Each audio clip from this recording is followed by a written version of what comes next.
So I'm Caleb. I'm the lead guitar player in King Calaway. I'm from Portsmouth, Ohio originally. I started playing guitar when I was like 4 years old. When I was growing up, my dad was in a band, and I was just obsessed with going to his shows and watching him. So I wanted him to teach me guitar.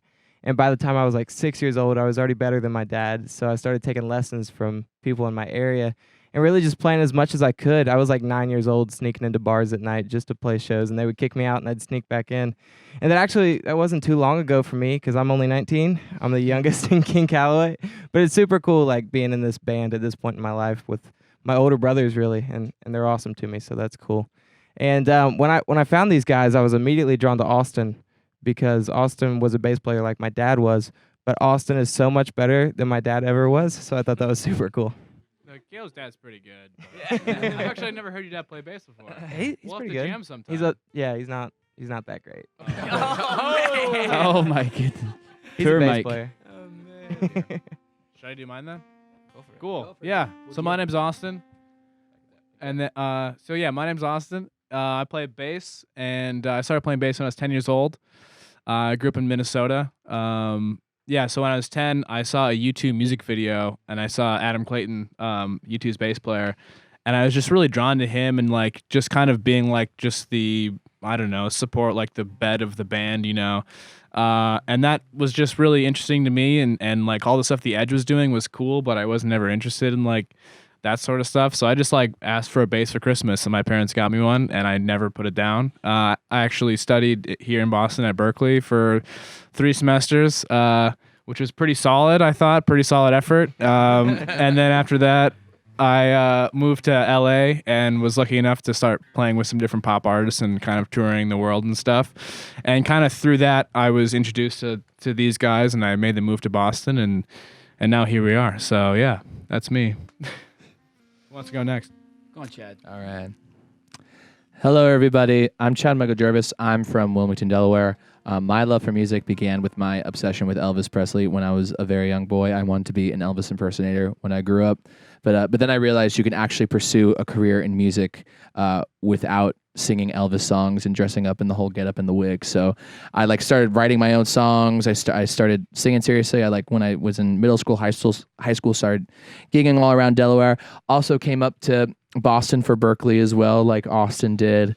And I was in a band. I was in a rock band here for a long time. I lived here for about 5 years around there. So Boston's like my second home, and so it's great to be back here. But then eventually I moved down to Nashville to see what I could find down there, and I found these 5 shenanigans over here, and. Never been described as a shenanigan. I know, But I kind of like it.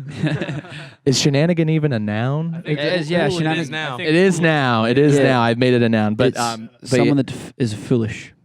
someone is foolish. That's the- But that's then the- yeah, that's so the- that that's he the was the right. term of So shenanigan. I am right, but I love these shenanigans more than anything, and it's so great to be back in Boston, and that's me. Awesome. We'll just go down the line now. Yeah. Okay. Hello, I'm Chris. I play drums in King Calaway. I'm from Nashville, Tennessee, so country was always a big part of my life. My dad is in film, and when I was a kid, he shot a lot of country music videos, so I fell in love with it, but on the music side. So I asked for a drum kit when I was 10 years old, and he was brave enough to get one for me. And he was very supportive, always told me to keep playing, so I did. I moved to Atlanta out of high school and studied out there and played around Atlanta for maybe about a year. Not long, because my love for country music, I just wanted to get back to Nashville. So I moved back to Nashville, started playing with different artists, and it was great, had a lot of good opportunities, but I've always wanted to be part of a band. So I started saying no to those jobs and like just looking for a long time for different players and different guys, and finally I found it. Guys that hey, we all like each other, so it's working out so far. Yeah. Well, that's me. My name is Jordan Harvey. I grew up in the beautiful Edinburgh, Scotland. I can remember way back from when I was a little kid, country music was in my life. I used to spend each weekend with my father, and my father was a motor mechanic, so he used to spin Johnny Cash records in the workshop, which was super cool. And being so far away from my mother as well, actually kind of brought back a few memories. She started this WhatsApp group of pictures of me and my brother when we were younger, and there's a picture of me, Halloween 1996, age 4, dressed up as a cowboy, 2 pistols and a gun and holster, and I was like, okay, so I've been in country for like 23 years. This has been a big deal for me, you know. It happened. I got through high school, and I went to London. I studied at the British Institute of Modern Music for a year, and I graduated, which was the happiest day of my mother's life.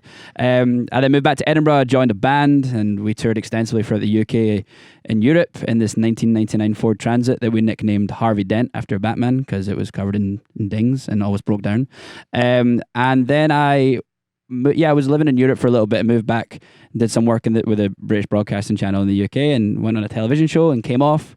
And I tried to move home for the 4th time, and my father sat me down on the sofa with a suitcase on the floor and was like, "Not again, son." So he was like, "I think Nashville's right for you." So he, on Norwegian Air straight away, booked me a ticket, threw me on the next flight the day after, and landed in Nashville, Tennessee, and met these shenanigans. And it's been the most incredible moment of my life, and this journey that we've been on. And collectively, I feel like I can speak on behalf of all of us and just say that we're so blessed every day we get to wake up and travel around beautiful places like Boston and buy new hats and meet wonderful people and be really creative. So we've loved our journey so far, and thank you guys for listening. I will pass it on.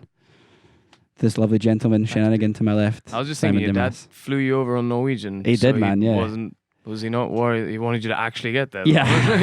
He wasn't even bothered about what flight he was putting you on. He was like, yeah, Norwegian. Nashville, Norway. I don't know what They both begin Norway with has to ends. do Like, with Scotland and Nashville, but Norway's taking you I there. will tell you, they used to have that flight from Edinburgh to Stewart Airport, and we got the first ever flight for £82. Wow. And I thought, that's Back in 96. my day, That's £82. back in my day, 2 years ago, that's $96. You know, at the Wow. time, I don't even know if you can go for a meal for $96 Sidetrack. I anymore. could talk about airlines for ages.